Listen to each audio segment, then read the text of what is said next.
Yang pertama kelas 5. Laki perempuan? Laki-laki. Laki-laki. Yang kedua laki-laki juga, lagi usia TK. Alhamdulillah. Anak ketiga yang barusan ya 2,5 tahun gitu. Gini mau nanya Itu tadi perempuan kah? Ya, perempuan. Alhamdulillah, udah dapat perempuan juga ya. Iya, alhamdulillah. Gini, kemarin ada curhatan dari ibu gurunya yang kakak pertama ya. Dia teh curhat, sekarang mama nggak ngedampingi saya lagi gitu. Katanya teh karena fokus sama-sama sebenarnya Maya didampingi di saat itu juga, tapi si kakaknya teh merasa tersaingi gitu. Pada saya teh jadi bingung ya, si kakaknya teh kalau bicara atau apa teh diam nggak bisa, nggak gimana gitu. Saya sebagai ibunya teh harus gimana gitu ya, padahal sekarang lagi fokus ke anak yang kedua gitu. Tadinya teh inginnya teh mindset saya seperti itu, tapi ternyata kakaknya ada rasa cemburu gitu ya.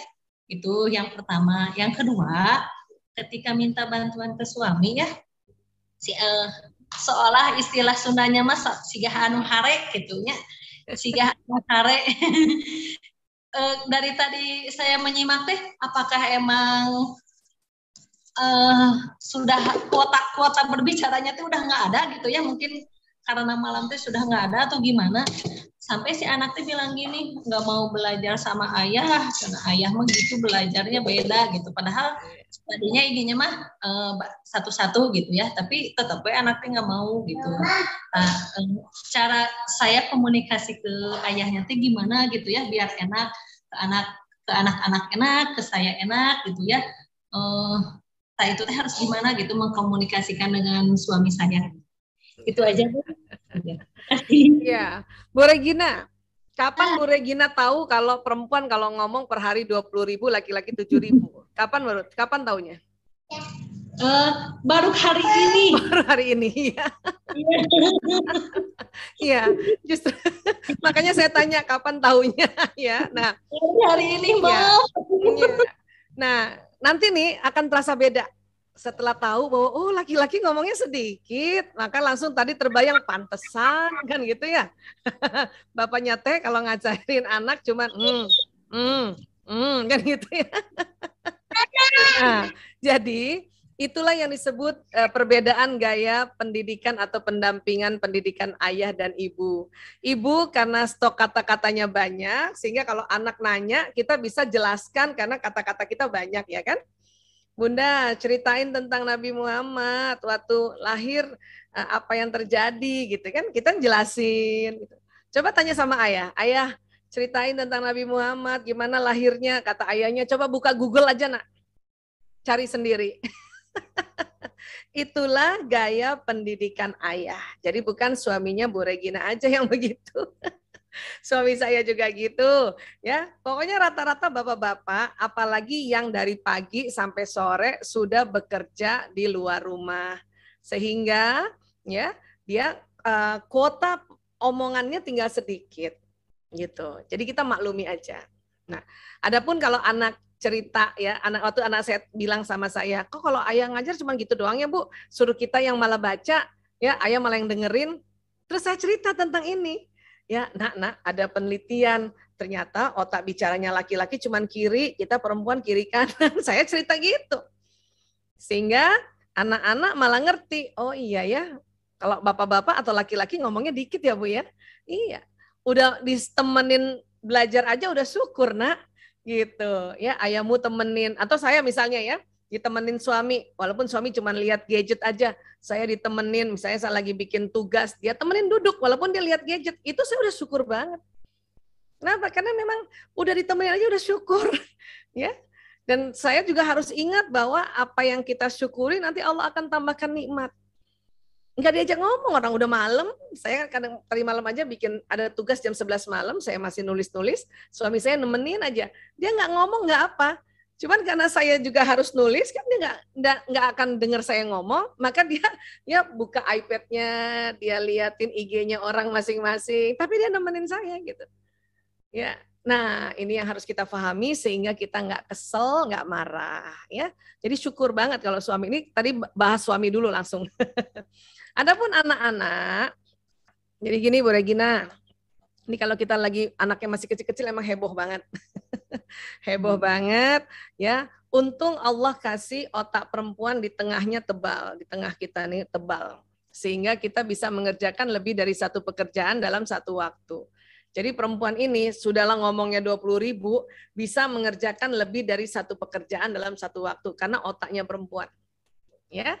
Nah, kemudian kalau Ananda yang pertama mengeluhkan bahwa ibunya tidak memperhatikan dan sebagainya, itu kemungkinan ya rasa kebutuhan emosional yang tidak terpenuhi karena tadi dia lihat kesehariannya ibunya fokus pada adik-adiknya. Ya, itu sering kok terjadi. Sering juga terjadi. Nah, untuk itu supaya kita bisa memenuhi kebutuhan emosional kakak, anak kedua dan ketiga, ada pembelajaran yang disebut baterai kasih sayang. Ya, atau bahasa kasih sayang. Nanti Bu Regina cari deh, searching deh, apa sih maksud Bu Aisyah baterai kasih sayang atau bahasa kasih sayang. Ya, saya juga ada di YouTube saya, karena kalau saya jelaskan hari ini mungkin nggak sempat waktunya, jadi coba cari. Ya, kenali bahasa atau baterai kasih sayang anak yang pertama. Apakah senang dipuji, apakah senang dipeluk, apakah senang ditemenin, apakah senang dilayani, apakah senang hadiah. Cari dari 5 itu, yang mana baterai pertama dan keduanya si kakak. Sehingga nanti ya bunda, para bunda, ya masing-masing anak cari dari 5 tadi baterai, 5 tadi ya, kata-kata pujian, sentuhan fisik atau pelukan ya atau dicium tadi, kemudian pelayanan ya, dimandikan, kemudian dibikinkan masakan dan sebagainya, kemudian ditemanin minimal setengah jam cuman dia sama dia aja atau dikasih hadiah. Cari nih dari 5 ini. Mana? Anak pertama baterai 1-2-nya yang mana? Anak kedua baterai 1-2 yang mana? Anak ketiga. Nah, pakai teknik itu untuk memberikan perhatian. Kakak misalnya, dia senang dengan sentuhan fisik dan ditemani waktu berkualitas. Maka Bunda setiap hari paling tidak ada 15 menit sampai 30 menit temenin kakak, ya, temenin ngobrol kah, temenin makan kah, atau temenin main kah, plus dipeluk, diusap-usap kepalanya. Nggak usah 24 jam.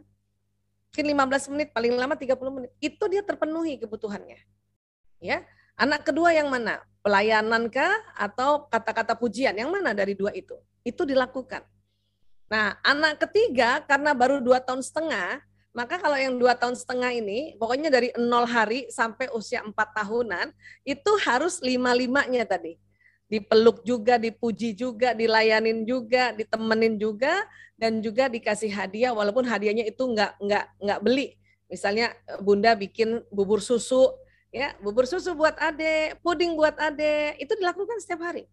Supaya baterainya si anak-anak ini terpenuhi sesuai dengan urutan baterai 1, 2, 3, 4, 5-nya. Ya. Nah, kalau kakak dari 5 udah cukup 2 baterai. Yang TK ini saya nggak tahu TK-nya kelas berapa, TK yang mana nih. Kalau dia masih 4 tahun terpaksa 5 baterai. Kalau dia udah 5 tahun boleh, dari 5 itu 2 baterai yang dipenuhin. Kalau adik karena 2,5 tahun, itu 5-5-nya harus terpenuhi. Belajar pakai teknik itu. Ya, insya Allah nanti akan bisa sesuai dengan kebutuhan emosinya anak. Oke? Ya, nanti biar lebih lengkap searching ya di pelajaran-pelajaran YouTube atau di mana. Ya. Ya. Baik, insya Allah. Terima kasih Bu Aisyah. Tadi yang lihat sih senang banget tuh Bu Yesi ketika menyimak pemaparan dari Bu Aisyah, itu udah di sampingnya putrinya tuh dari tadi kecap-kecup gitu ya. Masya Allah, hangat banget gitu ya. Alhamdulillah. Ya bun, alhamdulillah.